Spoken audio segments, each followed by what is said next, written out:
Hey everyone, today I'm going to show you how to save our data in our speed simulator game, so let's get into it. Okay, so the first thing we want to do is under game settings, we want to go to security, and we want to enable studio access to API services.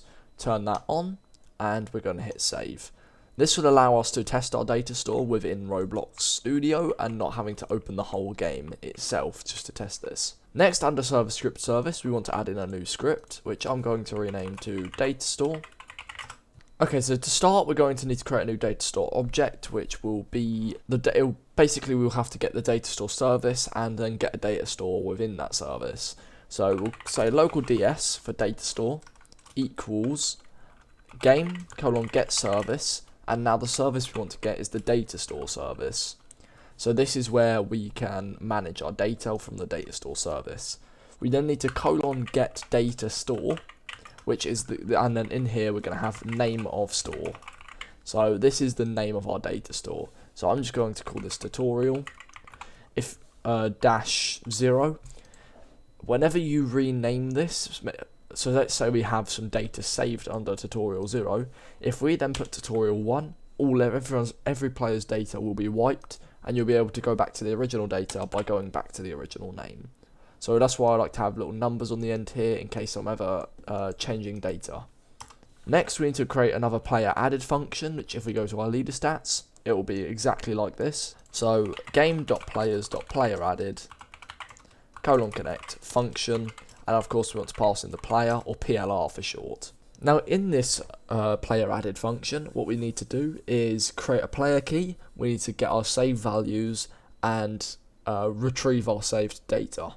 So to make a start, I'm going to say wait, just to wait a very, very small amount of time, about 0.03 seconds roughly, just to give the server time to kind of load in properly. Next we need to create our player key. So local player key is going to be equal to, and I'm going to set this to id underscore ..player.user_id. Okay, so this is going to create a player key which will be set to id underscore and then the user id of the player. So each player will have its own unique player key which we can store their data to. Now this isn't going to be the most advanced data store on the planet. It's not going to be the most secure, but it does the job. If you would like a more secure data store, then you can find some advanced ones online. I may do an advanced one in the future. It depends on if people want it. Okay, next we need to create our save values. So let me just create a local save value. So this is a new local variable called save value. In fact, I'm going to call it save value 1, which I'm going to set equal to player.leaderstats.points. Because if we remember under our leader stats, we've got a points value, and that is what we want to save. So let's save our points. Next, we need to create another local variable. This will be like a table, and we'll call it getSaved, and it will be a table of all the data saved under the player key.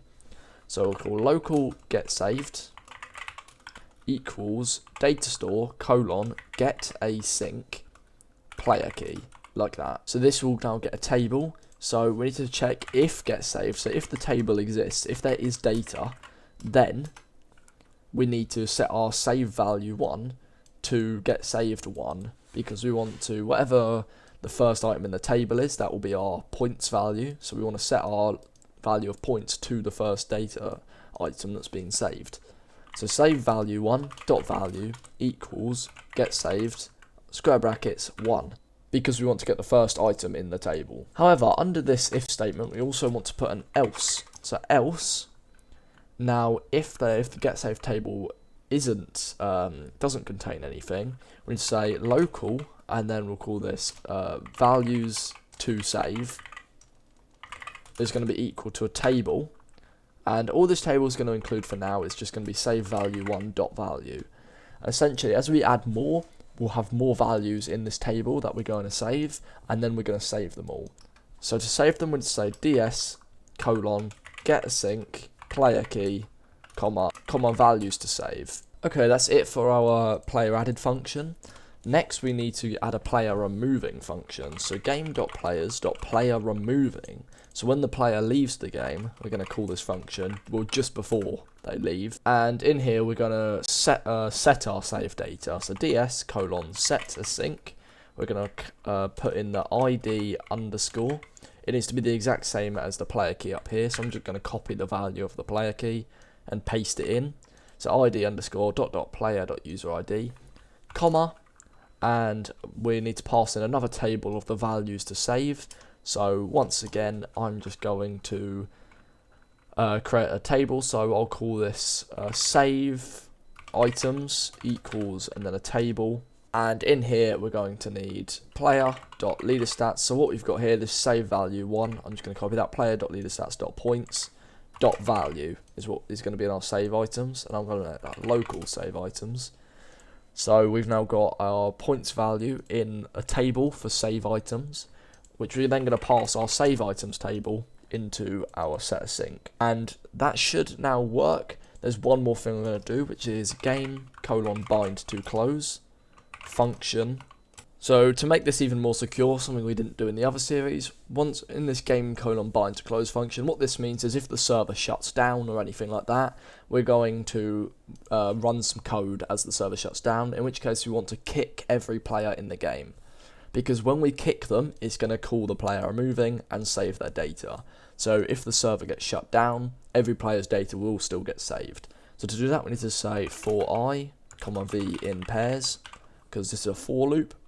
So I is the index, v is the object in this loop, and we want game.players::getChildren. So for every player in the game, we're going to loop through them all, and we want to then kick them all. So in fact, rather than v, it makes more sense to do I, player in pairs. And then what we want to do is simply do player::kick, like so. And this will kick every player from the game if the server shuts down, which by kicking them will call the player removing function, which will save their data. Now we can actually test this. If we hit test and play, just make sure you've enabled Studio Access to API services.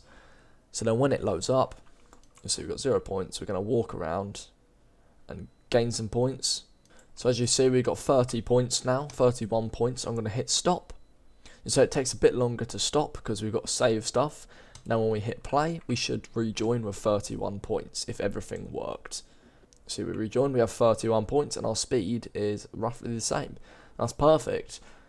And you'll see as we get higher speeds, because we are running our speed manager script, our speed management script, sorry, because we're running that every, I think it's half a second, it's already calculating our points, so when we rejoin, we'll have the same speed that we should have.